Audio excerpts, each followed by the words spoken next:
Salut les amis pêcheurs, c'est votre expert préféré, prêt à vous livrer le pronostic tant attendu pour une journée qui s'annonce riche en surprises sur les eaux magnifiques de la Suisse. Nous sommes le 11 novembre 2025 et croyez-moi, l'automne sur le lac Léman a son lot de mystères et d'opportunités sous la surface de l'eau. Aujourd'hui, on va décortiquer ensemble les conditions pour savoir où lancer nos lignes et surtout quoi espérer. Accrochez-vous, car ce jour pourrait bien nous offrir des moments mémorables, surtout si vous êtes adepte des carnassiers. Passons aux choses sérieuses. Quel poisson cibler et comment s'y prendre? Le thé brochette. Notre cher Lucius, le roi des eaux suisses, est un carnassier de choix en cette période. En novembre, il est en pleine période de frénésie alimentaire pour faire ses réserves avant l'hiver.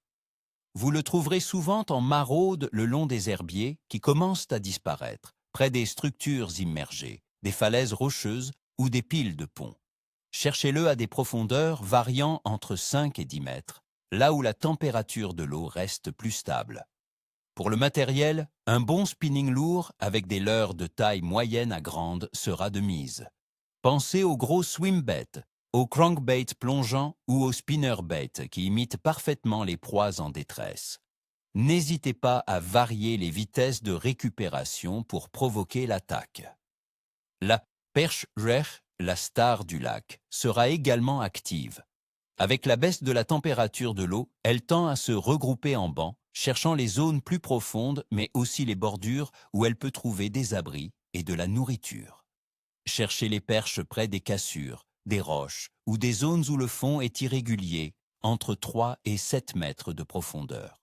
Utilisez une canne plus légère, idéale pour le drop shot ou le jigging vertical avec de petits leurres souples, imitation de vers, de larves ou des petites cuillères tournantes.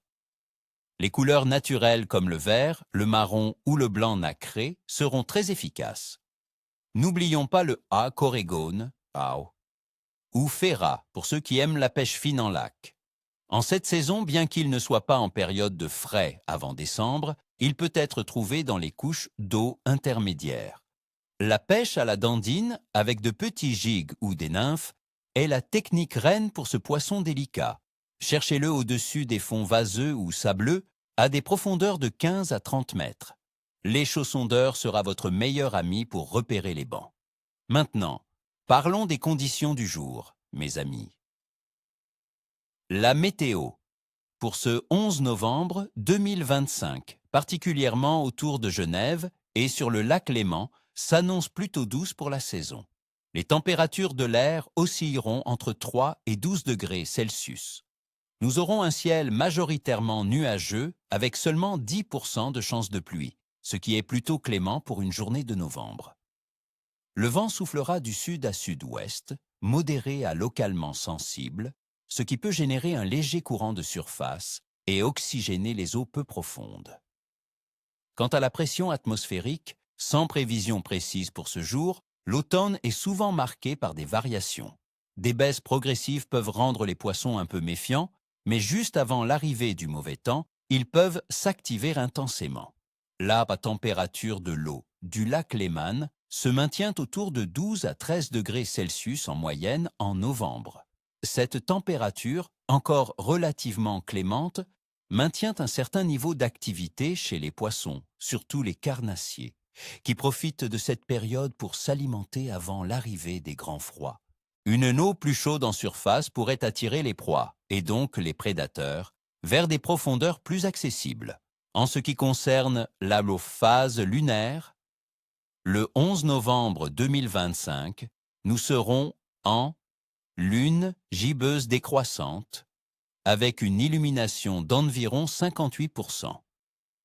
Traditionnellement, certains pêcheurs croient que la phase descendante de la Lune peut correspondre à une activité légèrement diminuée en début de journée, la Lune se levant tard dans la nuit. Cependant, avec 58% d'illumination, l'influence devrait être modérée. Restons flexibles et observons le comportement des poissons sur l'eau. L. Activité générale des poissons. sera moyenne à bonne pour les carnassiers, mais elle pourra être capricieuse par moments. Les brochets et les perches auront besoin de se nourrir avant l'hiver, rendant cette période propice à de belles prises. Cependant, les variations de pression et la phase lunaire peuvent en rendre les poissons plus attentistes au début de la journée. Mon pronostic de Clenja pour ce 11 novembre est donc moyen à bon, avec des périodes d'activité intense. Soyez persévérants et adaptez-vous, car les récompenses seront au rendez-vous. Voilà mes chers amis, vous avez toutes les clés en main pour réussir votre sortie. Je vous souhaite une excellente pêche, ni queue ni tête comme on dit chez nous. N'oubliez pas de laisser un pouce bleu si cette vidéo vous a plu, de vous abonner à la chaîne pour ne rien manquer et de me dire en commentaire quelles sont vos astuces pour la pêche en automne en Suisse. Quelles sont vos zones préférées? Partagez vos expériences, on apprend toujours les uns des autres. À très bientôt au bord de l'eau.